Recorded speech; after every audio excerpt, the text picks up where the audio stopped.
अब उस खबर पर पेशी लगनी है जिसे लेकर वृंदावन के लोग बेचैन हैं।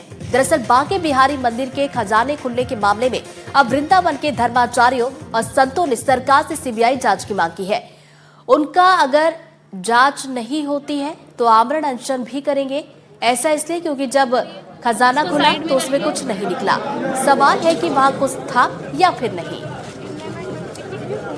पेपर है।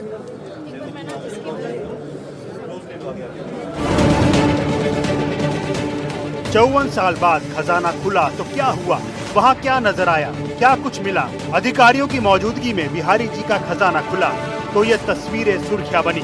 सिर्फ लकड़ी का ये संदूक, इसलिए वृंदावन के धर्माचार्य और साधु संतों में गुस्सा है। इनकी मांग है कि कुछ दिन पहले बांके बिहारी मंदिर का जो खजाना खुला था, इसकी सीबीआई जांच होनी चाहिए, क्योंकि उस खजाने में कुछ नहीं निकला। निकले तो सिर्फ खाली डिब्बे। श्री कृष्ण जन्मभूमि मंदिर का केस लड़ रहे दिनेश फलाहारी महाराज ने कहा कि यदि खजाने की जांच हुई तो वो आमरण अनशन करेंगे। देखिए, हमारे बांके बिहारी मंदिर में राजा महाराजाओं के द्वारा, कृष्ण भक्तों के द्वारा अरबों खरबों रुपए की संपत्ति दान की गई। अरबों रुपए का आभूषण, सोना, चांदी, हीरा जवाहर दान किया गया। वो पूरा खजाना ही गायब हो गया। 44 सालों में इतना दान आया, उस दान को ही चोरी कर लिया गया। यदि उस पे ताले पर सरकारी सील होती तो वो चोरी नहीं होता। और ताले की चाबी मिलाकर, ताला तोड़कर किस प्रकार उस खजाने को गायब किया गया है, इस पूरे प्रकरण की सीबीआई जांच होनी चाहिए। धर्माचार्य कहते हैं बांके बिहारी के खजाने की सीबीआई जांच होनी चाहिए। 54 साल बाद खजाना खुला है तो उसका माल कहां गया, और उस खजाने के सामान से ब्रिज का विकास होना चाहिए। जब ये खजाना खोला जा रहा था तो बाहर से आने वाले श्रद्धालुओं को भी एक उम्मीद थी कि इसमें बेशकीमती भगवान के आभूषण निकलेंगे। जब खाली निकले तो निराशा हाथ लगी। उनका कहना है कि इसकी जांच होनी चाहिए।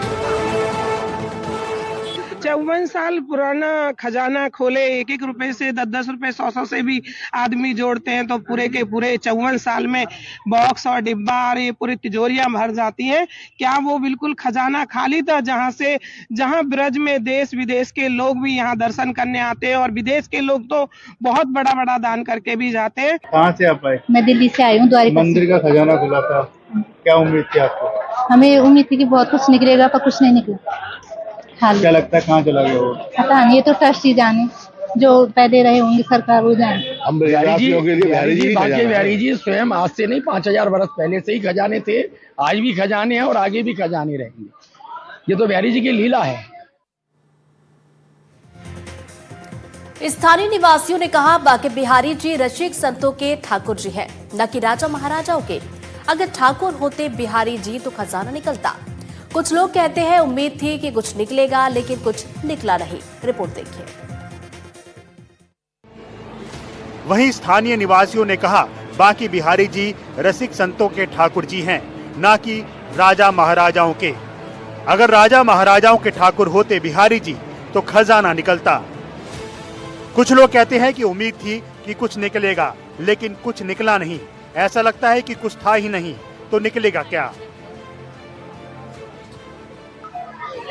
खजाना बिहार जी का खजाना नहीं, खजाने का मतलब ये तो प्रेम की भूमि। बिहार जी तो रसिकों के ठाकुर जी थे। कोई खजाने राजा रजवाड़ों का वो थोड़ी था जो खजाना निकलेगा। राजा महाराजाओं के बिहार जी होते तो खजाना निकलता। तो ये तो रसिकों की भूमिया, तो प्रेम पद और सवैया दो राजा रारा नाम बांके बिहारी का संकीर्ण ये हुआ खजाना। कोई चोरी हो गया, ये तो हमने भी सुनी है, चोरी हो गया, लेकिन जब उसमें था ही नहीं तो मिलेगा कहाँ से? पहले तो बांके बिहारी मंदिर में आज से 100 साल पहले कोई आता ही नहीं था। जो पुजारी जो थे वो अपने घरों से प्रसाद लगाते थे। जो भी भक्त लोग आते थे, जैसे सोने का झूला जो यात्रियों हरकुलाल सेठ ने दान दिया, वो आज भी उनके पास है। बांके बिहारी मंदिर की सेवायत इतिहासकार का मानना है कि 54 साल पहले जब खजाना खुला था तो जो भी सामान निकला उसे स्टेट बैंक में जमा कर दिया गया था। लेकिन उम्मीद थी इतने साल बाद जब खजाना खुल रहा है तो इसमें सोने चांदी हीरे के हार निकलेंगे, लेकिन इसमें कुछ भी नहीं निकला। तो ऐसा प्रतीत होता है कि माल चोरी हो गया। अगर वहाँ कुछ चंद लोगों ने वो माल गायब कर दिया या अपने कब्जे में कर लिया, ठाकुर जी के उस पैसे को खा गए, तो जैसा सुनने में आ रहा है और बताया जा रहा है कि उस संपूर्ण पैसे को एकत्रित करके ब्रज के विकास में, वृंदावन के विकास में, आने वाले श्रद्धालुओं के विकास में, संस्कृत और संस्कृति के विकास में, गौ माता की रक्षा के विकास में, यानी संपूर्ण ब्रज के विकास में वो लगाया जाए। अगर ऐसा लगाया जाएगा तो ब्रज की अलग ही छवि होगी। सुप्रीम कोर्ट द्वारा बनाई गई हाई पावर कमेटी और सदस्यों द्वारा प्रशासन के अधिकारियों के साथ धनतेरस और छोटी दिवाली वाले दिन खजाना खोला गया था, लेकिन उसमें कुछ बर्तन और एक सोने और 3 चांदी की छड़ी निकली थी और साथ में आभूषणों के खाली डिब्बे, जिसके बाद लोग जांच की मांग कर रहे हैं।